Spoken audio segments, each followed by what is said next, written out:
श्रेय मार्केट कभी बोरिंग नहीं होता। देखिए वैसे भी हम तो न्यूज़ में हम कभी नहीं कह सकते कि मार्केट बोरिंग है। अगर हम कहेंगे मार्केट बोरिंग है तो कोई हमें क्यों देखेगा।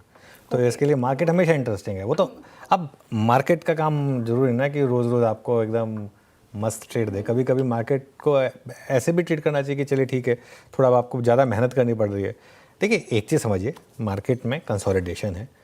अगर आप मार्केट का 2 हफ्ते का चार्ट देखेंगे ना, एक डेली चार्ट, एक टिपिकल फ्लैग का पैटर्न बन रहा है, एक पोल एंड फ्लैग पैटर्न जिसे हम कहते हैं, जिसमें एक पोल होता है उसके बाद एक फ्लैग जैसे होता है। ये देखिए ये पैटर्न है ना, ये टिपिकल एक पोल एंड फ्लैग वाला पैटर्न है। इसमें आप ये देखिए फ्लैग, इसमें फ्लैग का ब्रेकआउट मुझे लग रहा है कभी भी आ सकता है। हो सकता है 1-2 दिन और इस तरीके से चल जाए, लेकिन एक बड़ी रैली के बाद कंसोलिडेशन बुरा नहीं होता है। और क्या हुआ है, 6 दिन के करेक्शन से मार्केट कितना गिरा है, मुश्किल से करीब हम 250 पॉइंट गिरे। और एक बाज़ार जो ओवरबॉट था, अब वो बेसिकली ओवरबॉट रहा नहीं। हाँ, अगर आप 25,200 25,250 तोड़ेंगे तो ज़रूर वो बाज़ार के लिए नेगेटिव होगा। जहाँ तक इंडेक्स के लेवल्स की बात है, निफ्टी पर पहला सपोर्ट मिलेगा 25,350 से 25,400 पर, और उसके बाद बड़ा सपोर्ट आएगा आपका 25,200 से 25,250 पर।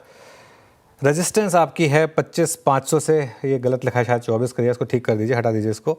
25,500 से 25,550 पर आपकी पहली रेजिस्टेंस है, और 25,600 से 25,650 ये दूसरी रेजिस्टेंस होगी। जहाँ तक बैंक निफ्टी की बात है, बैंक निफ्टी में 56,500 से 57,500 ये एक बेसिक रेंज है। ये हम मान के चल रहे हैं। Biru, good afternoon. Good afternoon Anuj. Shreya को एक बार रिलायंस दिखाते हैं। रिलायंस श्रेया जब आप देखेंगे ना तो आपको लगेगा कि हाँ, एक्शन पूरा था बाजार में। नहीं, इंडाइसेस पे मैंने प्रिसाइजली मेंशन किया था। नहीं, पर क्या होता है ना, कभी कभी आपको इंडिसेस से हट के स्टॉक फ्यूचर से फोकस करना होता है। सुबह अनुज और मैं यही बात कर रहे थे कि माइट भी ये सेशन इंडेक्स को बिलोंग ना करे, बट लुक एट रिलायंस। देखिए मैं रिलायंस का उल्लेख इसलिए कर रहा हूँ श्रेया, क्योंकि एक रिलायंस था जिसने आज हमें 10 डेमा को एक बार फिर से रिस्पेक्ट देने में, उसे सिक्योर करने में, वहाँ तक ना जाने में एक महत्वपूर्ण भूमिका निभाई। आज सुबह से आई थिंक जो पहला स्टॉक भी मैंने पॉइंट आउट किया था वो रिलायंस इंडस्ट्रीज था एट 1543। मैं यहाँ पे जो फैक्ट कहना चाह रहा हूँ कि right I think from first tick strength थी 1.25% अब ऊपर है। विद स्टिल डिस्क्लेमर कि इस चैनल का स्वामित्व प्रबंधन रिलायंस इंडस्ट्रीज होल्ड करते हैं, but a critical component of index ये अपने करियर का जो सेकेंड बेस्ट जोन है, और वो आप मार्क कर सकते हैं अगस्त का हाई और सितंबर का हाई, वो था करीब 1540। ये उसको स्ट्राइक करता हुआ और इनफैक्ट उससे बाहर निकल चुका है। यानी अब अगर इस प्राइस के ऊपर कोई भी प्राइस पेंडिंग है वो है 1610। So a critical component of index Nifty, जिसको आज हमने 10 डेमा को डिफेंड करते हुए देखा, उसके पीछे इसका कारण है। प्लीज़ रीड कीजिएगा इसको। दूसरा, एफएमसीजी की अगर मैं वकालत करूं इस वक्त तो ये बोरिंग हो जाएगा कहना कि भाई जनाब क्वार्टरली अपडेट के बाद मैरिको के, डाबर के, गोदरेज सीपी के, ये चल रहा है पूरा स्पेस, तो उसे चलने देते हैं। बट अदर देन दैट एक बार आप सीएससी को लेके आइए, आपकी स्क्रीन पे आएगा एक clear cut chart, clear breakout 181 पे ट्रेड करता हुआ, शानदार मूव। और इसने एक बहुत ही स्ट्रॉन्ग सप्लाई जोन जो था, आप ये समझिए कि जनवरी 2025 का, उसको रीगेन किया। एक्यूट स्ट्रेंथ यहाँ पर है।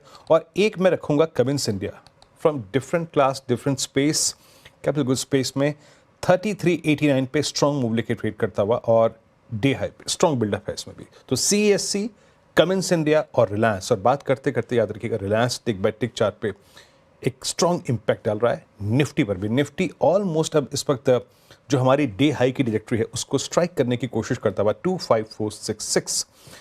अनुज, आज हमें आईटी का सहयोग नहीं है, but look at Reliance, look at bank Nifty more closer to 57,000।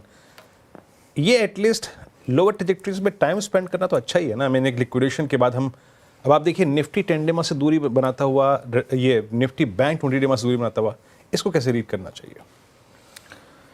हाँ बिल्कुल। देखिए वीरू, पता हम निफ्टी बैंक निफ्टी की बहुत ज़्यादा बात कर रहे हैं। एक्चुअली आज की असली कहानी अगर आप देखें तो वो निफ्टी एफएमसीजी है। हाँ। मेरे ख्याल से अब बीच बीच में मार्केट में आप थोड़ा सा इस तरीके से देखें कि इंडिविजुअल सेक्टर्स में किस तरीके के मूव्स आ रहे हैं।